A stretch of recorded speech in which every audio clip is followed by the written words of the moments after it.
بسم اللہ الرحمن الرحیم۔ آج دو اور حدیثیں میں بیان کر رہا ہوں۔ پہلے میں نے دو حدیثیں بیان کر دی تھیں۔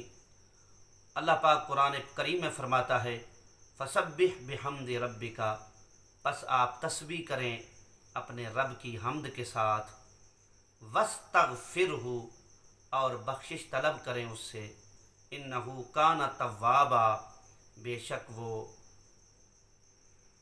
توبہ قبول کرنے والا ہے۔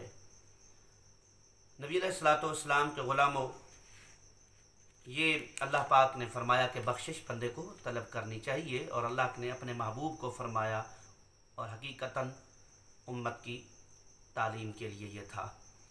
اب حدیث سنیں، حدیث قدسی، دو حدیثیں میں نے پہلے سنا دی تھیں۔ آج دو حدیثیں جو ہیں، حدیث قدسی ہے، یہ حدیث اللہ کے محبوب صلی اللہ علیہ وسلم نے ارشاد فرمایا، قال اللہ عز وجل من علم انی ذو قدرت علی مغفرۃ الذنوب غفرت له ولا ابالی ما لم یشرک بی شیئا۔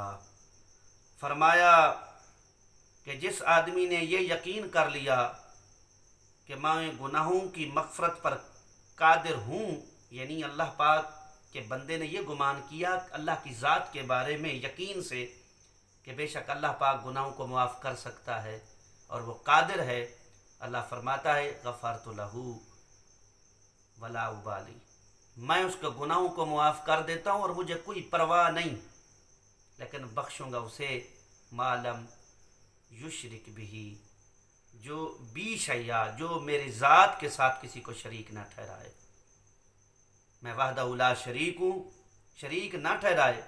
گناہ اس نے کر لیے اور بعد میں غلطی سے جو ہوا تھا ہوا، بعد میں پریشان ہوا اور اللہ کی بارگاہ میں عرض گزار ہوا، مولا تو میرے گناہوں کو معاف کر سکتا ہے، تیرے اندر طاقت ہے، تو لہذا جب بندہ میرا اس بات پر یقین کر لیتا ہے کہ اللہ پاک معاف کر دیتا ہے، تو غفرت لہ کا، میں ان کے گناہوں کو معاف کر دیتا ہوں۔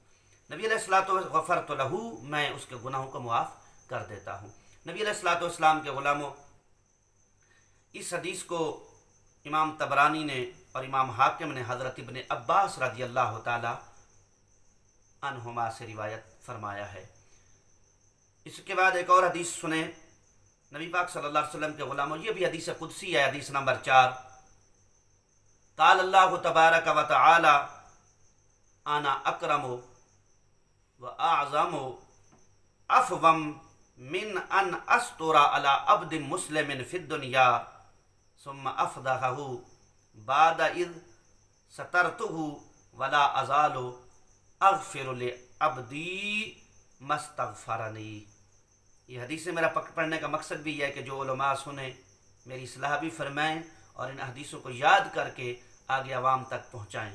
نبی علیہ الصلوۃ والسلام کے غلاموں، اللہ پاک کے محبوب صلی اللہ علیہ وسلم نے فرمایا، اللہ تعالیٰ فرماتا ہے میں بہت کریم ہوں، میں بہت عظیم ہوں، افوم من ان استورا علی عبد مسلم فی الدنیا، اور معاف کرنے کے لحاظ سے مسلمان بندے کی دنیا میں نے ستاری کی، ثم افضحہ بعد اذ سترتہ، پھر میں اس کے عیب ظاہر کر دوں گا بعد اس کے جب کہ میں نے ان کو چھپا دیا ہے؟